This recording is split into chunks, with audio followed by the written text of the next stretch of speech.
सुमन, गीता और वर्षा। राम प्रसाद और सुलेखा जी की 3 बहुएं। सुमन बड़ी बहू, गीता मंझली बहू और वर्षा सबसे छोटी बहू। बड़ी बहू सुमन और छोटी बहू वर्षा दोनों सगी बहनें थी, इसलिए उन दोनों में आपसी एकता बहुत थी।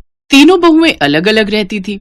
राम प्रसाद और सुलेखा दोनों कुछ कुछ दिन अपनी तीनों बहुओं के घर रहते थे। सुमन और वर्षा दोनों को उनका आना और रहना पसंद नहीं था, इसलिए वो दोनों उन्हें घर से भेजने के लिए कोई ना कोई बहाना ढूंढती रहती थी। माँ जी, आप रसोई में क्या कर रहे हो? कुछ नहीं बहू, तुम्हारे पापा जी चाय मांग रहे थे, वही बना रही हूँ। माँ जी, अभी आधा घंटा पहले ही तो पापा जी ने चाय पी थी, आप दोबारा बना रहे हो? बहू, मैं चाय ले गई थी, पर वो उस समय किसी का फोन आ गया तो तुम्हारे पापा जी बात करने लग गए तो उनकी ठंडी हो गई थी चाय, फिर स्वाद खराब हो गया। उन्होंने कहा कि मैं दूसरी बना दूं, और वैसे भी वो दूध ना 2 दिन पुराना था, उसमें खटास आ रही थी। माँ जी, वैसे एक बात कहूँ, आप बुरा मत मानना। आपको पता है आदर्श का भी काम इतना अच्छा नहीं चल रहा है, दुकान पर एक भी ग्राहक नहीं आता, और घर का खर्चा, बच्चों की पढ़ाई लिखाई। अब इन सब के बावजूद आप इस तरफ फालतू खर्च करोगे तो कैसे घर चलेगा? रसोई में इतना खर्चा करना ठीक बात नहीं। बाकी आप खुद समझदार हो, मेरे से बड़े हो। वैसे आप अब तो कुछ दिनों के लिए गीता के घर जाने वाले थे ना? बहू, गीता मायके रहने गई हुई है, बस 2 दिन बाद आ जाएगी, तब जाएंगे। ये गीता तो जब देखो अपने मायके जाती रहती है। पागल तो हम हैं जो आप दोनों की सेवा में लगे रहते हैं। सुलेखा की आंखों में आंसू आ जाते हैं। वो अपने घर में ही पराया सा महसूस करती थी। सुलेखा चाय बनाए बिना ही रसोई से बाहर चली जाती है। अरे सुलेखा, तुम तो चाय बनाने गई थी, क्या हुआ? वो दूध खत्म हो गया, अब तो कल सुबह ही चाय बनेगी। सुलेखा ने अपने पति को झूठ बोल दिया और बात मन में दबा ली, पर रामप्रसाद भी जानता था कि सुलेखा झूठ बोल रही है। गीता को कुछ दिन और मायके में रहना पड़ा। इस वजह से रामप्रसाद और सुलेखा और कुछ दिनों के लिए अपने सबसे छोटे बेटे आशीष के घर आ जाते हैं। पर अपने सास ससुर को आया देखकर वर्षा का मुंह बन जाता है और वो अपनी बड़ी बहन सुमन को फोन मिला देती है। सुमन दीदी, इस बार तो इन्हें गीता के घर जाना था ना, फिर ये मेरे घर क्यों टपक गए? अरे वो गीता अपने मायके गई हुई है और वहीं जाकर बैठ गई है, इस वजह से ये मेरे घर ही पड़े हुए थे। अब तू तो जानती है तेरे जीजा जी का काम इतना चल नहीं रहा, अब सीजन आएगा तो कपड़ा बिकेगा। इस वजह से मैं तो बहुत तंग आ गई थी, जब देखो ये रसोई में घुसी रहती थी। अब मेरे से तो इनका खर्चा झेला नहीं जाता। कुछ दिन तू रख ले, फिर गीता आ जाएगी तो इन्हें वहीं भेज देंगे। ठीक है दीदी, पर आप भेजने से पहले मुझको बता देते।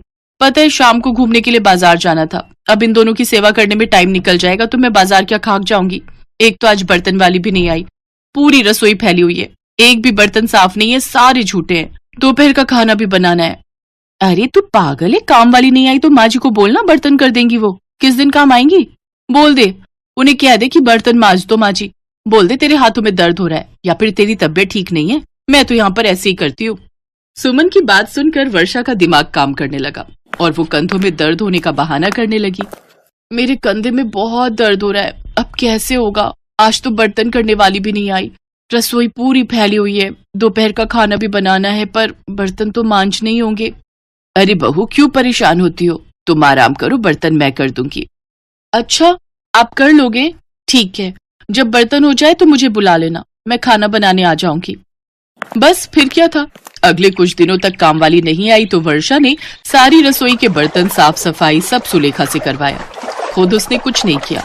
सुलेखा बुढ़ापे में रसोई में इतना सारा काम कर रही थी और उसके बाद भी उसे सुनने को मिला, माँ जी मैंने आपको कहा था ये डिनर सेट के बर्तन अलग धोना, आपने एक साथ ही धो दिए, देखो प्लेटों पर सारी हल्दी लगी हुई है। बहू, मैंने बर्तन अच्छे से धोए थे, पर लगता है ये डिनर सेट हल्की क्वालिटी का है, तभी इस पर हल्दी जमी रह गई। क्या कहा? डिनर सेट हल्की क्वालिटी का है? अभी मेरी एनिवर्सरी पर मेरे मम्मी पापा दे गए थे, वो हल्की क्वालिटी का डिनर सेट क्यों देंगे भला? आप जानबूझकर मेरे माता पिता को बदनाम कर रही हो। एक तो आपको इस घर में रखा हुआ है, ऊपर से आप मेरे ही सामने मेरे माँ बाप की लाई हुई चीज की बुराई कर रही हो। मुझे लगता है सुमन भाभी भी इसी वजह से आपको अपने घर में नहीं रखती है, क्योंकि आप उन्हें बहुत परेशान करते हो। हर समय रसोई में घुसकर पता नहीं क्या क्या छेड़खानी करते रहते हो, कोई ना कोई सामान खराब कर देते हो। बस अब गीता भाभी आ जाए तो आप दोनों उनके घर चले जाना प्लीज। सुलेखा रो पड़ती है। सुमन ने तो निकाल ही दिया था, वर्षा बहू ने भी दोनों को अपने घर से जाने के लिए जबरदस्ती बोल ही दिया। अगले दिन गीता आ जाती है, इसलिए रामप्रसाद और सुलेखा गीता के घर रहने के लिए चले जाते हैं। अपने सास ससुर को आया देखकर गीता बहुत खुश होती है। गीता अपने दोनों सास ससुर के पैर छूती है। गीता बहुत अच्छे स्वभाव की थी, ये बात उसके सास ससुर अच्छे से जानते थे। मैं तो उदासी हो गई थी, तुम और बच्चे जब से यहाँ से गए। और तुम्हारे मम्मी पापा कैसे हैं बहू? मम्मी पापा बहुत अच्छे हैं माँ जी। मम्मी ने आपके लिए बहुत बढ़िया आम भेजे हैं। उन्हें पता था आपको और पापा जी को आम बहुत अच्छे लगते हैं। अभी मैं दोपहर के खाने के साथ आम काट लूंगी, सब मिलकर खाएंगे। बस यही फर्क था सुमन, वर्षा और गीता के स्वभाव में। जहाँ सुलेखा और रामप्रसाद सुमन और वर्षा की रसोई में जाते हुए भी हिचकिचाते थे, वहीं गीता उन्हें रसोई से सामान लाकर खिला रही थी। इधर से रामप्रसाद और सुलेखा को ऐसा महसूस हुआ जैसे वो अपने घर में लौट आए हो। उधर सुमन और वर्षा बहुत खुश थे कि उनके सिर से बला टल गई। पर कभी कभी बड़ों की सेवा करने से हमारा वर्तमान और भविष्य उज्जवल हो जाता है, क्योंकि हमें बड़ों का आशीर्वाद प्राप्त होता है। अचानक एक दिन रामप्रसाद के पुरखों का वो बंगला, जिसका बहुत समय से अदालत में मुकदमा चल रहा था, वो रामप्रसाद के पक्ष में आ जाता है और उन्हें अपना करोड़ों का बंगला वापस मिल जाता है। रामप्रसाद की खुशी का ठिकाना नहीं था, क्योंकि ये बंगला उनके पुरखों का था। अंकुर बेटा, अपने पुरखों का ये बंगला मैं गीता बहू के नाम कर रहा हूँ। ये फैसला मेरे अकेले का नहीं है, तुम्हारी सासू माँ भी इस फैसले में शामिल है। हाँ बहू, क्योंकि हम जानते हैं तुम हमारा अपने माता पिता की तरह ही ख्याल रखती हो, इसलिए माता पिता का जो भी कुछ होता है अपने बच्चों का होता है बहू। ये बंगला हमारी तरफ से उपहार समझो। माँ जी, पापा जी, मेरे लिए तो सबसे बड़ा उपहार आप दोनों का आशीर्वाद है। माँ जी, अब आप सुमन भाभी और वर्षा के घर रहने मत जाना। अब आप हमेशा हमारे साथ रहोगे। मुझे हमारी काम वाली सरोज ने सब कुछ बता दिया था। सुमन भाभी और वर्षा ने आप दोनों के साथ बहुत बुरा व्यवहार किया, मुझे सारी बात पता है। बस अब और नहीं, अब आप दोनों हमेशा हमारे साथ रहोगे। उस दिन के बाद रामप्रसाद और सुलेखा अपनी मझली बहू गीता के साथ ही रहने लगे। सुमन और वर्षा को जब ये बात पता चली कि उनके ससुर ने पूर्वजों का बंगला गीता के नाम कर दिया है, तो उन दोनों का मुंह जरा सा रह गया। पर जिसने जैसा किया उसे वैसा फल मिला।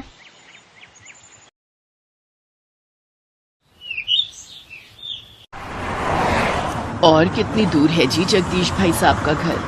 अनिल बेटा, कितनी दूर दिखा रहा है इस रास्ते से? पापा 2 घंटे का रास्ता मानकर चलो। 2 घंटे अभी बाकी हैं। अच्छा, थोड़ी देर और सुस्ता लेती हूँ। तिलक राज के बहुत ही खास मित्र जगदीश चंद्र की बेटी की शादी थी। लड़के वाले नेपाल रहते थे, इसीलिए जगदीश चंद्र शादी के लिए नेपाल गए थे और उन्होंने तिलक राज को भी नेपाल शादी में आने का न्योता दिया था। इसीलिए तिलक राज अपने परिवार के साथ अपने दोस्त की बेटी की शादी के लिए पहुंच रहे थे। पर अचानक क्या हुआ ड्राइवर साहब, आपने कार क्यों रोक दी? साहब, आगे रास्ता बंद है, शायद कोई चट्टान गिरी हुई है। अरे, अब आगे कैसे जाएंगे? भैया जरा सुनना, ये चट्टान कब तक हटेगी? कब तक रास्ता खुलेगा, कुछ बता सकते हो? भैया कल सुबह तक तो ये रास्ता बंद नहीं रहेगा। अब तो शाम होने वाली है भैया, कल से पहले नहीं खुलेगा। साहब, हमें कल तक इंतजार करना होगा, कल से पहले ये रास्ता नहीं खुलेगा। अब क्या करेंगे? हम तो यहाँ पर किसी को जानते भी नहीं हैं। जगदीश का फोन नहीं मिल रहा। पापा, यहाँ फोन के नेटवर्क नहीं आ रहे, लगता है ये कोई गाँव है। चाची, पानी भरने के लिए तुम्हें इतनी दूर आने की क्या जरूरत थी? मैं अकेली आ जाती। अरे गीता बिटिया, तू अकेले कितना पानी भर कर लाती और इसी बहाने मेरी थोड़ी सैर हो जाती। बहुत प्यास लगी है बिटिया, जरा सुनना, थोड़ा पानी मिल जाएगा? हाँ हाँ, ये लो माँ जी, ठंडा ठंडा मटके का पानी पियो।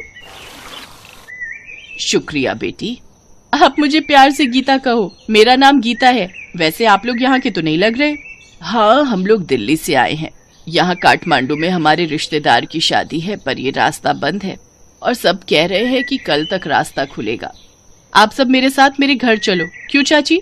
अब आप नेपाल में हमारे मेहमान हो तो हम मेहमानों को गाड़ी में तो नहीं छोड़ सकते ना।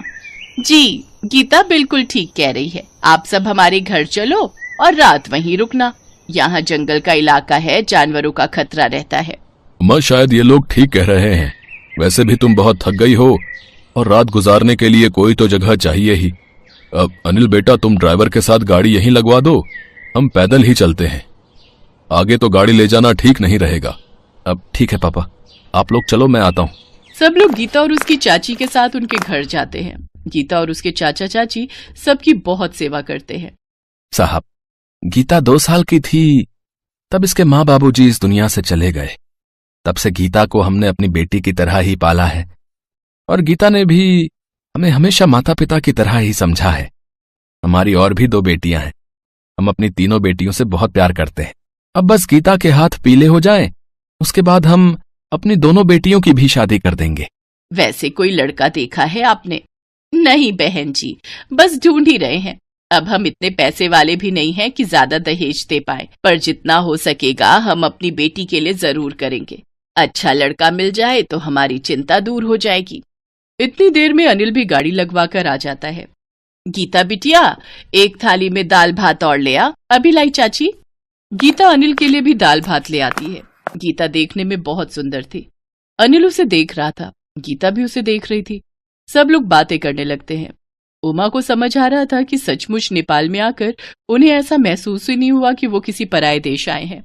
बहुत अच्छे से गीता और उसके चाचा चाची मिलकर सबकी सेवा करते हैं। अगले दिन वहां से जाने से पहले उमा गीता के चाचा चाची से बोली, बहन जी, हमें गीता बहुत पसंद आई है। हमारी अनिल से बात हुई है। हम वापसी में फिर से आपके घर आना चाहते हैं, पर हम अपनी नेपाली बहू अपने साथ ले जाने के लिए सगाई करके जाएंगे। सच? आपने ये कहकर बिन माँ की बच्ची को बहुत बड़ी खुशी दे दी है। अनिल और गीता एक दूसरे को देखकर मुस्कुरा देते हैं। सच, उन दोनों ने एक दूसरे को पसंद कर लिया था। और फिर कुछ समय बाद वक्रतुंड महाकाय सूर्यकोटि सम उमा अपने घर में नेपाली बहू ले ही आती है।